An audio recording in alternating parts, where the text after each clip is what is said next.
오늘 부활주일에 주시는 말씀 고린도전서 15장 57절, 58절 말씀을 갖고 위대한 삶에 도전하라 하는 제목으로 하나님의 말씀을 전하도록 하겠습니다. 컴퓨터의 문서 작업을 다 마친 뒤에 이제 프린트하기 위해서 클릭을 하게 되면 화면이 그 프린트하는 화면으로 이렇게 바뀌게 됩니다. 그러면서 몇 가지 선택을 하는 것들이 나오게 되고 한쪽 옆에 보면 미리 보기라는 창이 하나가 이렇게 뜹니다. 그래서 그 미리 보기를 클릭하게 되면 이 문서가 어떻게 프린터가 될 건지, 내가 작업한 모양이 어떤 모양이고 그 결과물이 어떻게 나올 건지 화면에 이렇게 뜨게 됩니다. 그런 의도와 생각을 가지고 문서 작업을 했지만 미리 보기를 클릭하게 되면 그 의도대로 그렇게 문서가 딱 모양돼서 나올 때 얼마나 마음이 흐뭇하고 참 잘했다 하는 생각이 드는지 모릅니다. 그래서 프린트를 하든 안 하든 미리 보기만 보면 결과물을 알 수 있다는 것, 그게 또 워드 작업의 묘미고 또 기쁜 일이 아닌가 그런 생각이 들어요. 우리의 신앙도 마찬가지 맥락이 있겠다 그런 생각이 듭니다. 하나님의 말씀과 뜻에 따라 우리가 살아가는 삶이 어떤 결과, 어떤 열매로 맺어질지 우리들은 알 수 없지만 하나님이 우리에게 보여주신 미리 보기가 있어요. 저는 그게 주님이 부활하신 부활의 사건이 아닌가 그렇게 생각합니다. 오늘 본문 57절 이렇게 말씀합니다. 우리 주 예수 그리스도로 말미암아 우리에게 승리를 주시는 하나님께 감사하노니. 예수님께서 제자들과 함께 말씀을 전하시고 또 여러 가지 사역을 하시면서 누누이 반복해서 하신 말씀이 있어요. 그게 뭡니까? 내가 이제 세상의 악한 권세에 붙들려서 고난을 당하고 죽임을 당할 텐데 그게 끝이 아니다. 하나님께서 나를 3일 뒤에 다시 살리시고 그 일로 말미암아 어둠을 깨뜨리시고 사망 권세를 깨뜨리시고 하나님이 하시고자 하시는 새 역사를 완성하실 거야. 제자들에게 누누이 말씀을 해주셨어요. 요한복음 2장에 보면 예수님께서 이제 갈릴리에서 처음 예루살렘으로 올라가십니다. 예수님께서 가신 곳이 헤롯 성전이 있는 곳이었어요. 예루살렘 성전에 이르렀는데 거기에 얼마나 웅장하고 그 헤롯이 40년 이상 걸려 지은 성전이 있는데 제자들의 마음을 압도하는 거예요. 제자들이 선생님에게 얘기합니다. 주님, 이 성전을 보세요. 이게 얼마나 위대합니까? 이게 우리들이 다 한 마음이 돼서 만들어 놓은 걸작품인 성전이라는 거예요. 이거를 짓는데 우리들이 무려 46년이 걸렸습니다. 그러자 주님께서 뭐라고 말씀하세요? 이 성전을 헐라. 그리고 나면 내가 사흘 뒤에, 3일 뒤에 내가 다시 지으리라. 제자들이 깜짝 놀라는 거예요. 아니 어떻게? 이 유대인 모든 백성들이 근 반세기 동안 노력해서 지은 이 성전을 주님께서 어떻게 3일 만에 다시 짓겠다고 하십니까? 그러니까 그 뒤에 주석이 달려 있어요. 3일 만에 다시 성전을 짓겠다 하신 것은 예수님의 죽으심과 부활을 가르치신 것이다 라고 말씀을 해요. 제자들은 알지 못하지만 예수님께서는 제자들에게 예수님의 죽으심과 부활에 대한 그 약속과 말씀들을 계속 반복해 주신 거예요. 그리고 그 결과대로 주님께서 어떻게 하셨습니까? 정말 사망 권세를 깨뜨리시고 3일 만에 부활하신 것이죠. 이것을 사도 바울이 고린도 교회 성도들에게 메시지로 보낸 거예요. 여러분이 신앙생활 하는데 오늘 여러분이 당하는 고난, 어려움, 힘들고 여러분들이 만나는 사건들이 중압감이 있고 부담이 되지만 인내하시고 담대하라는 거예요. 주님이 부활하신 것이 오늘 우리가 살아가는 인생에서 만나는 많은 어려움에 대한 미리 보기와 같지 않습니까? 라고 말씀하시는 거예요. 예수님께서 부활하신 것처럼 오늘 우리가 살아가는 인생에서 만나는 수많은 그 환난과 어려움과 고난도 반드시 주님이 부활하신 것처럼 우리로 하여금 그 모든 것을 이기고 승리케 해 주실 것입니다. 부활의 사건은 예수님께서 사망 권세를 깨뜨리시고 우리를 죄와 어둠에서 건져내시고 영생을 얻게 하신 첫 열매인 동시에 이 부활 사건에 담긴 메시지가 있는데 그게 뭘까요? 오늘 우리가 당하는 수많은 인생의 어려움도 반드시 하나님이 그 결과물을 승리로 만들어주시고 위대한 역사로 이끌어 가신다고 하는 메시지가 담겨 있는 거예요. 그래서 48절에 첫 단어가 무엇입니까? 그러므로. 그렇게 돼 있어요. 그러므로. 예수님의 부활을 통해서 장차 어떤 일이 일어날지 여러분이 미리 보기를 보았으니 오늘 여러분이 당하는 힘들고 어려운 일들이 어떤 열매가 맺혀질지 미리 보기를 보았으니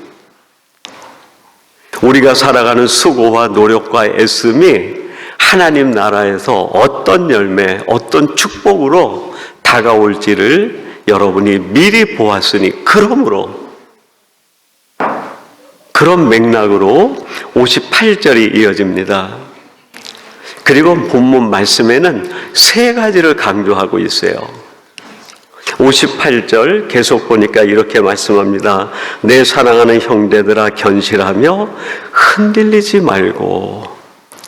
세상에 어떤 바람이 분들지 흔들리지 말라는 게 흔들리지 말라. 왜요? 우리는 주님의 부활을 통해서 장차 이루어질 내일에 대한 미리 보기를 본 사람들이기 때문에 그래요. 그래서 오늘 내가 당하는 일들 때문에 흔들리지 않는 거예요. 흔들리지 않는 거예요. 그 다음에 뭐라고 말씀합니까? 항상 주의 일에 더욱 힘쓰는 자들이 되라. 이 미리 보기를 본 사람들은 오늘 내가 감당할 일을 믿음으로 감당하고 전심을 다해 헌신하게 된다는 거예요. 마지막 하반절은 이는 너희 수고가 주 안에서 헛되지 않은 줄 알미라. 미리 보기를 본 사람은 오늘 내가 하는 이 수고가 헛되지 않은 걸 확실히 알 수 있어요. 그러므로 주님의 부활하심을 통해서 주님께서 사망 권세를 깨뜨리시고 어둠을 이기시고 생명을 선물로 주신 이 미리 보기를 본 사람들은 이 세 가지 삶의 자세를 가지고 오늘을 살아가는 사람이 된다는 거예요. 이 세 가지를 조금 더 구체적으로 우리가 묵상하고 나눈다고 하면 이렇게 제목을 붙일 수 있겠습니다. 첫째는 말씀 위에 굳게 서라. 주님의 부활을 통해서 앞으로 이루어질 미리 보기를 본 사람들은 내가 지금 살아가는 인생에서 무슨 일이 있든지 말씀 위에 굳게 서가지고 흔들리지 않는 사람이 된다는 거예요. 말씀 위에 서는 사람. 그 인도에 그 비폭력 독립운동을 했던 무하마드 간디가 있습니다. 그 간디가 자기 그 비폭력 독립운동을 다 마친 뒤에 자서전을 썼어요. 자기가 했던 어린 시절부터 그 인도가 독립을 얻고 자기가 죽기 직전까지의 쭉 이야기를 거의 한 500여 페이지 정도 되는 두꺼운 책으로 자서전을 썼습니다. 그 자서전 내용도 얼마나 감동이 되는지 몰라요. 근데 저는 개인적으로 그 자서전에 부제를 달았어요. 부제. 원 제목은 간디의 자서전 그렇게 돼 있어요. 근데 밑에 조그만 글씨로 부제가 담겨 있는데 그 부제목이 그런 제목이에요. 나의 진리 실험 이야기. 간디는 자기 삶을 통해서 실험해 보고 싶었다는 거예요. 뭘 실험해 본 거예요? 진리가 무엇인가? 간디가 정말 하고 싶었던 것은 그냥 비폭력, 무저항하면서 독립운동하고자 그거는 결과였고 간디 마음속엔 이게 진리라고 하면 진리가 결국 그 인도의 수많은 어려운 사람들을 포갑하고 있는 저 제국주의자들이 무너지는 것이 아닐까. 영국에 맞서가지고 뭔가 독립운동하는 게 간디가 가졌던 원래 생각이 아니라 내가 진리를 따라간다고 하면 인도가 영국으로부터 자유함을 얻고 독립할 수 있겠지. 이 생각을 가지고 그것이 진리인지를 시험해 보았다는 거예요. 그래서 진리편에서 가다 보니까 정말 인도가 독립하게 되었다는 거예요. 여러분, 예수님의 삶은 이런 식으로 우리가 이해한다고 하면 예수님의 삶은 하나님의 아들 독생자의 죄와 사망의 권세를 깨뜨리시는 어둠의 세력을 물리치시는 삶의 이야기겠죠. 그 예수님의 일생에 부제를 단다고 하면 어떤 부제를 다룰 수 있을까요? 이런 부제를 다룰 수 있지 않겠습니까? 예수님의 말씀, 실험, 이야기. 예수님은 공생이 하는 3년 동안 계속 말씀을 시험한 거예요. 말씀대로 이루어지고 말씀대로 역사하시고 말씀대로 행하시는 하나님이 정말 말씀대로 하시는지 말씀대로 살아봤더니 말씀대로 이루어졌다는 거예요. 말씀대로 내가 하나님이 원하시는 대로 십자가에서 내 모든 것을 쏟고 내 생명을 걸고 제물이 되었더니 말씀대로 하나님이 나를 살려내시고 세상 사망 권세를 깨뜨리시고 오고 오는 세대의 모든 믿는 자들에게 구원의 역사가 일어나게 하셨다는 거예요. 오늘 58절에 견고하며 흔들리지 말라 하는 그 뜻은 이런 맥락이 담겨 있어요. 사랑하는 하나님의 자녀들이요, 말씀대로 이루어집니다. 여러분이 말씀 위에 굳게 서면 말씀대로 예수님을 살리시고 말씀대로 역사하시는 그 하나님이 여러분의 삶도 책임져 주실 줄로 믿습니다 하는 뜻이 사도 바울이 고린도 교회에 보낸 편지의 내용이에요. 여러분, 우리가 주님의 부활을 확신하고 믿음으로 고백한다고 하면 우리에게는 첫 번째 삶의 자세가 선명하게 드러납니다. 그게 뭡니까? 말씀 위에 서서 흔들리지 않는 거예요. 그리고 내 삶을 통해 말씀을 실험하는 거. 말씀대로 행하면 말씀대로 행하신다고 했으니까 말씀대로 행하는 거예요. 그러면 말씀대로 행하시는 하나님이 여러분이 말씀대로 행한 것에 반드시 우리 주님을 다시 살리신 것처럼 놀라운 기적과 역사로 이루어 주실 줄로 믿습니다. 두 번째 58절 중반절에 보면 주의 일에 힘쓰는 자리들이 되라 그랬어요. 그거를 풀어서 얘기하면 선한 일을 힘쓰라 하는 뜻이 되겠습니다.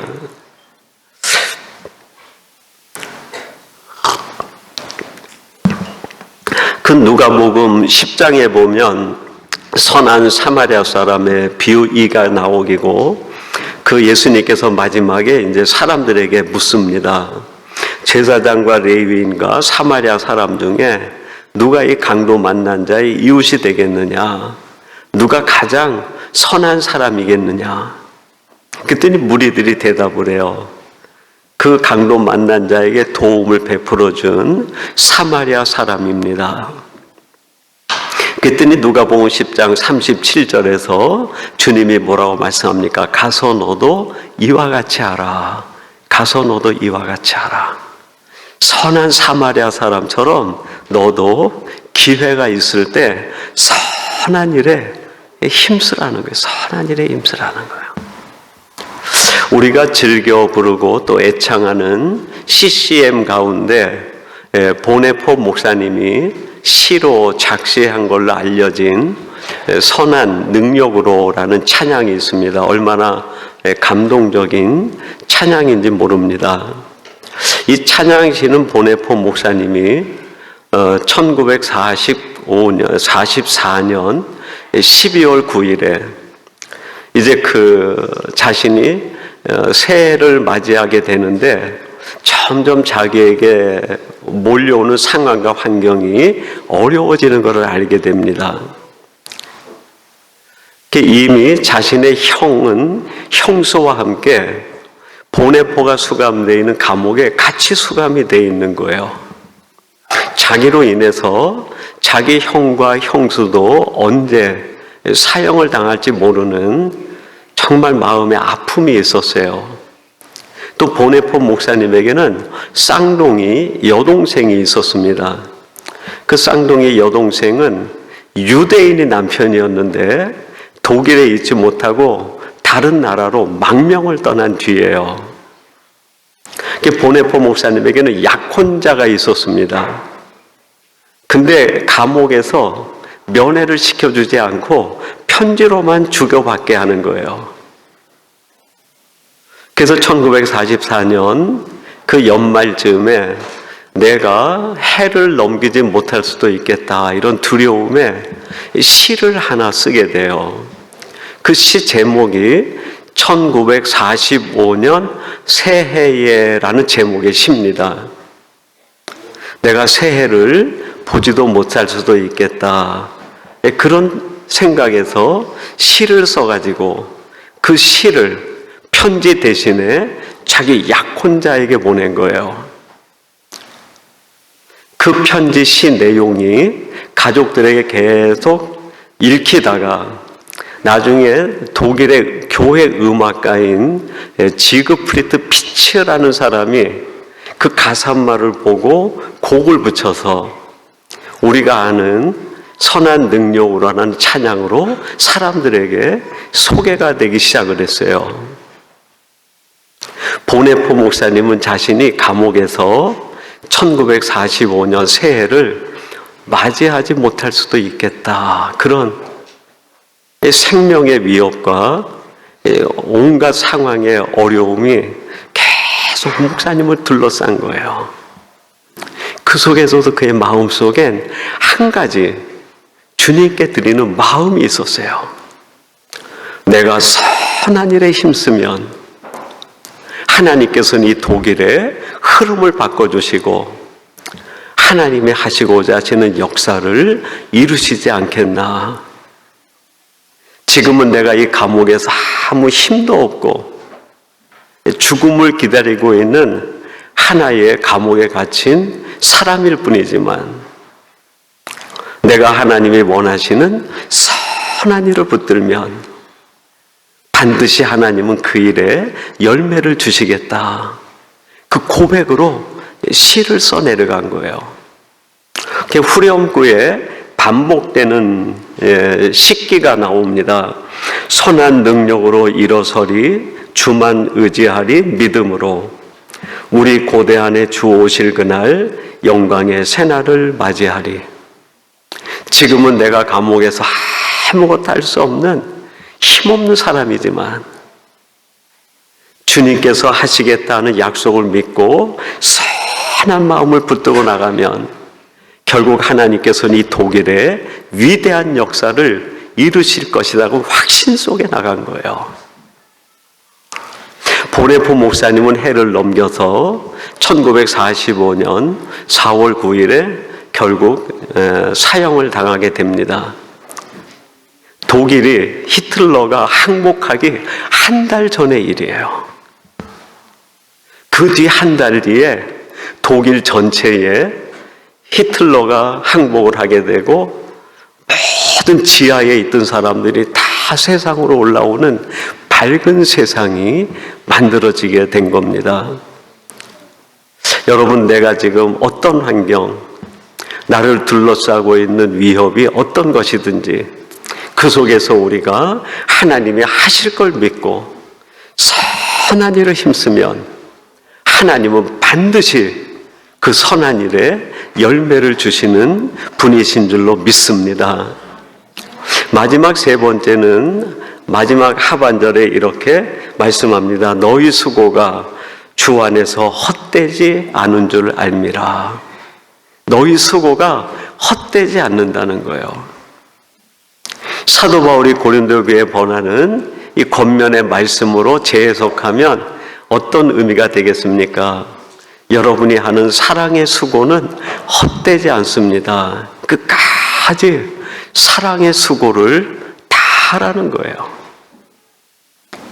그 경상남도 산청이라는 지역에 가면 한센병자, 지금은 이제 그 병 이름을 한센병이라고 하는데 옛날에는 문둥병이라고 불렀어요.